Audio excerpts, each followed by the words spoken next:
Hey, it's John from Smart Edition Academy, and in today's video, we're going to go over the grammar section of the HESI A2 exam. We're going to go over each and every topic that you'll see on the test, and we're going to go over the types of questions that you'll see on the test as well. So by the end of the video, you should be very familiar with what you can expect on the test, and you don't have to play any guessing games on, is this on the test, is it not on the test, should I study it, should I not study it? You're not going to waste any time studying the wrong stuff. We're going to set you straight so that you know everything that you need to study.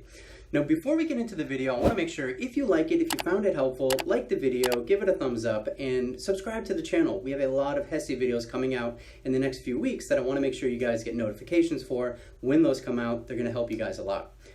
In addition to that, in the description, there are a lot of helpful links to different resources. And the first one is a Facebook study group for the HESI exam. It's got thousands of students just like yourself who are studying for the test, asking questions, sharing resources. It's just a really awesome community, and I want you to be a part of it. So click that link and join the group. And then there will also be a link for a free HESI practice test. It's a full-length timed exam. Really gives you an idea of what the actual test is going to be like. It's designed to be very similar to the real test.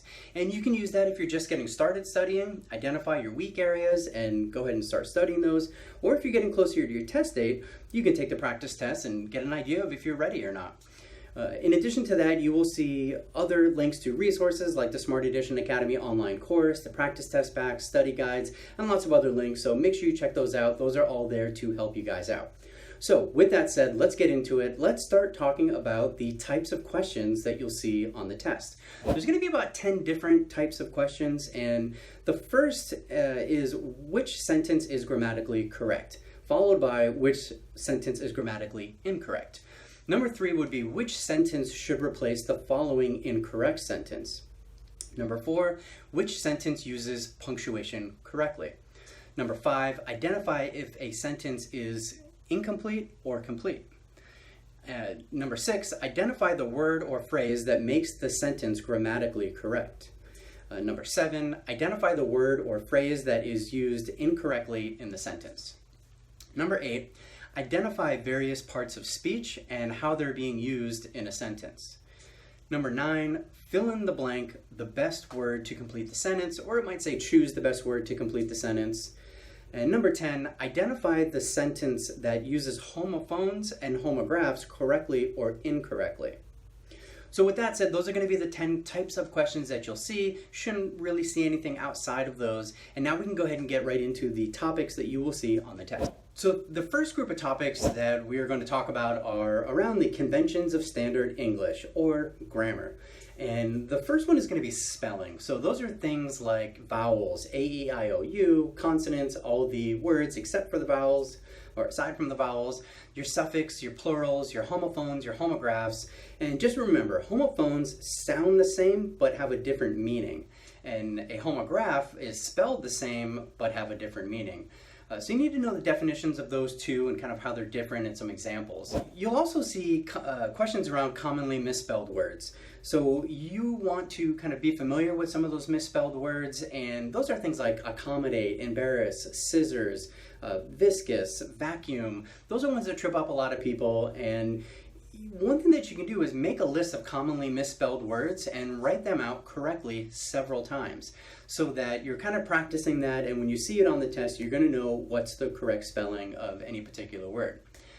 You'll also want to be familiar with some of those rules like I before E except after C, changing the final Y in a word to an I, and when to drop the final E in any particular word. Capitalization is going to be another topic that you'll come across, and you're going to need to know some of the rules and when to capitalize, when not to capitalize.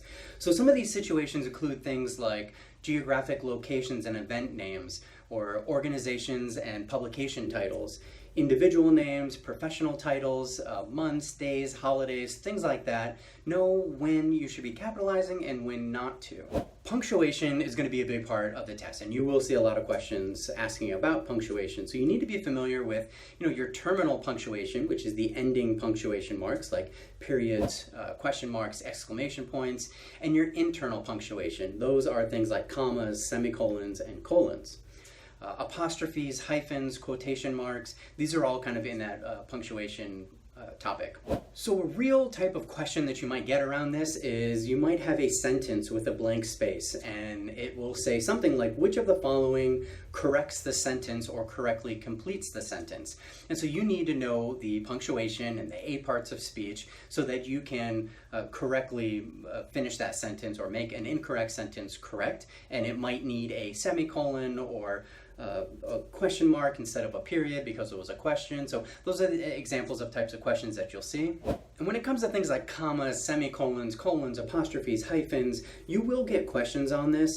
So a question, again, might be something like, which sentence structure is correct, and it will have commas, one might have some colons, one might have semicolons, and you need to know which one is being used correctly and which sentence is correct and incorrect, and be able to select that sentence from the given answer choices. And the next group of topics is going to be around parts of speech. So you'll need to know all these different parts and kind of what they are and what they mean. So we can talk about nouns. You want to know how nouns are used in sentences. You'll want to know the types of nouns. So you have singular nouns, plural nouns, common and proper nouns, concrete and abstract nouns, and you've also got pronouns. So know how pronouns are used in a sentence. 3 different types of pronouns are subject pronouns, object pronouns, and possessive pronouns. And there's also relative pronouns as well. So be familiar with all those different pronouns and what the purpose of a pronoun is and kind of what it does within a sentence.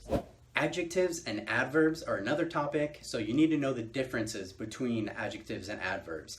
So adjectives are in articles like a, and, the.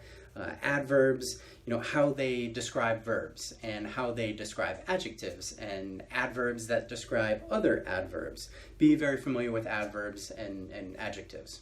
You will see things around the topic of conjunctions and prepositions, so very important to know the types of conjunctions and different prepositional phrases. And again, if you need more help with this and you think you want to study this information, you don't know it yet, definitely check out the links below for the online course. It lays all this stuff out in detail. It makes it very easy for you to understand and has video lessons and flashcards and all sorts of stuff that'll help you. So don't get too worried if you're kind of in the middle of this video thinking that it's a lot of material. It is, but we are here to help you break it all down and make it easy for you to understand. Verbs and verb tenses are something that you will definitely get questions on. So you need to know the kind of different verb forms. There's the base, past form, participle form. You'll need to know how to use verbs correctly. So you would need to know, they ate, I walk, we went, she seems, and be using verbs correctly in those kinds of ways. Subject and verb agreement.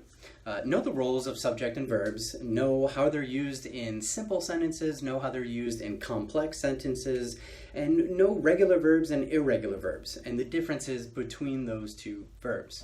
Types of sentences is going to be another topic that you'll see on the test.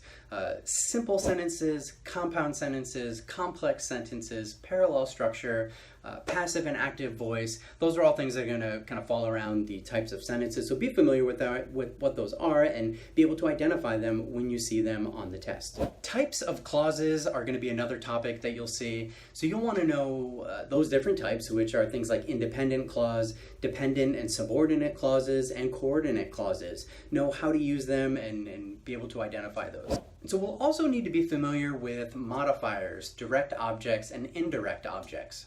Right? So modifiers make a sentence more descriptive and interesting. Objects are a noun or pronoun, and there are 3 types. There's a direct object, an indirect object, and an object of the preposition. So be familiar with those, know what they are, know how they're used. And so that's everything that's on the grammar section of the test. So I hope you found this video helpful. We do have other videos. You'll probably see some right above my head over here for different subject areas, and you'll also see all those links in the description. So again, check those out. Go over to the Smart Edition Academy website. We have tons and tons of resources on there, tons of free resources. So make sure you take advantage of those, and we are looking forward to seeing you guys in the next video.